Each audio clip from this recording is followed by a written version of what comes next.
Hi knitters, it's Tuesday. I'm going to start out with videos.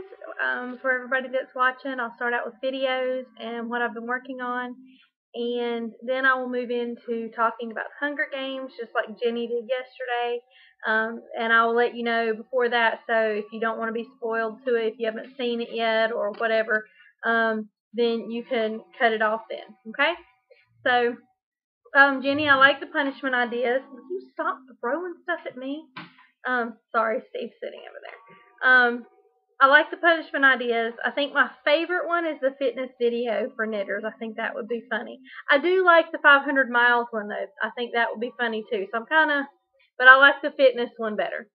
Kayla, I love that Dr. Kayla with the fez was asking your questions last week. And I'm just tickled that I won the drawing. I didn't even realize that I was eligible. I just commenting on your video. So I can't wait to get that in the mail. And Michael, congratulations on your solo. I saw that you posted that on Facebook just a little bit ago. So congratulations. And so much amigurumi. Oh my gosh. You were just a crocheting beast. That's just an insane amount of stuff. Miera, I'm glad you're feeling better, and I thought it was hilarious when your camera cut off right at the punchline. I thought that was so funny. So your camera is a comedian. This is what I'm still working on this. I started on it last week. Remember, I had, I think, 2 rows done, and that is the back, of course. And here's the front. I have I think 9 more, you do 2 rows of double crochet, and this is like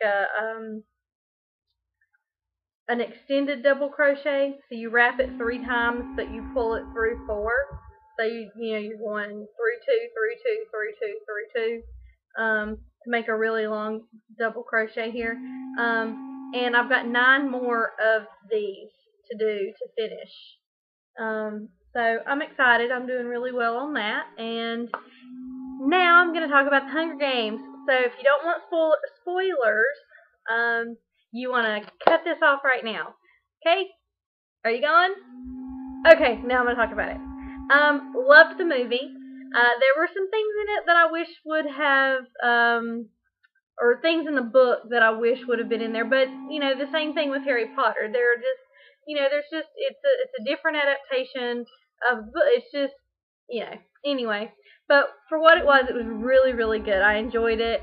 I cried at the same times that I cried in the book, and, it was just, and I agree. I think Jennifer Lawrence's character really carried the movie, and I think that was intentional, because it is Katniss's story. Even in the books, Peeta didn't carry the story. It was all about Katniss, and I think that the fact that came across that, and I know what you're saying, her portrayal of Katniss is what carried the movie all the way through. But I think that may have been intentional, because Katniss is if you didn't have Katniss, you wouldn't have a book.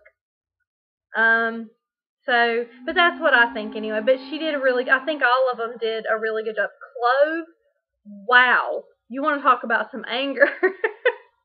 She played that really, really well. And Kato did a good job too, the guy playing Kato. The cabin where, that you were talking about, that is the scene where she lives and stuff, is like 10 minutes down the road from me. Literally, just down the road. It's crazy. It is an old mill town. Mill, in case you can't understand my accent. And it was built in the early 1900s, and I think people lived in it up until recent. I'm talking like maybe within the last 10 years, or so. I'm not really sure exactly the date. But there is a little mini documentary on it, like maybe 10 minutes, 15 minutes. I'll post a link down below. I watched it this morning. I found it whenever I was, somebody had posted it on Facebook. There's a book that's coming out about that little town. or it's a really neat little documentary. If you have 10 minutes, you should really watch it. But that's where they filmed um, that part of it when she's coming out of her house and the bakery scene. That's where they filmed that. They filmed the reaping in Shelby, if I'm not mistaken, or Concord.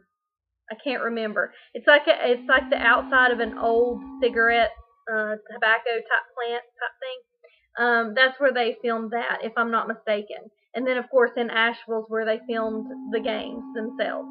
Um, and I hear they're coming back to North Carolina for Catching Fire. So that should be good. I'm so excited. And I'm glad that there wasn't a lot of like grotesqueness, like tons of like goriness and blood and stuff for the killings. I know it got pretty gruesome in the books describing. I mean, not so much so that I couldn't read it to my kids, who are 10 and 13. But I could take them to see the movie because they enjoyed the book, and I'm glad that Hollywood didn't go way over the top with that one. So they still got the point across without being too gory. In the books, it just says, this is a part that I liked. In the books, it says that Seneca just says that he was executed. You just find out that he was executed. It doesn't tell how or anything like that, and I loved that they gave you a how in the movie. Like, they just show him being led into this room with a big, huge bowl of nightlock, to eat those berries, and I'm going, yeah, I just thought that was really a neat way to kind of shove it to Seneca Crane. Now I know it's President Snow doing that, going, okay, you're the one who did this, and this is all your fault.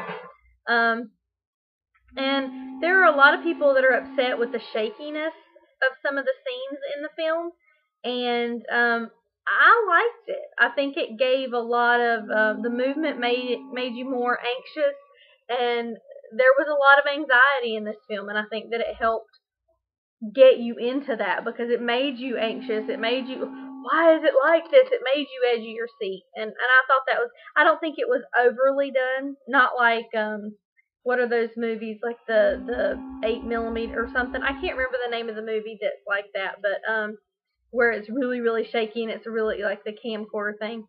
And I have a question for all the people that are watching still and all you other knitters.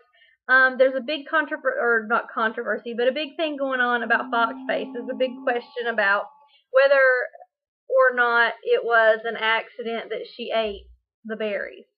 Because of the scene where she is going like crazy on that little pad thing, and she's matching up all the plants and things, and so she would probably know because she was going pretty fast on that.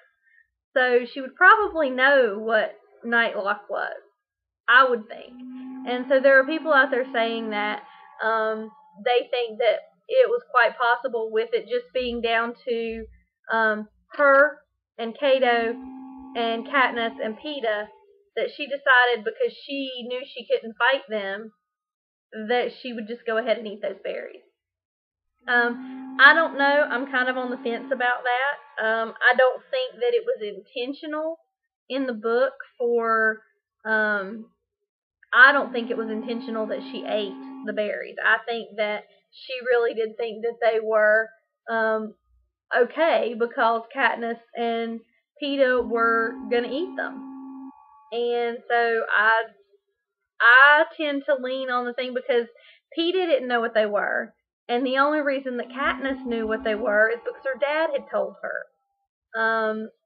So, anyway, that's my big rant on, and the things that I liked and that I didn't like. And, the cave scene was kind of awkward, but I think it was probably meant to be awkward because it's from Katniss's point of view. It's supposed to be awkward. She was awkward in that. It wasn't a comfortable situation for her. She's not in love with Peeta.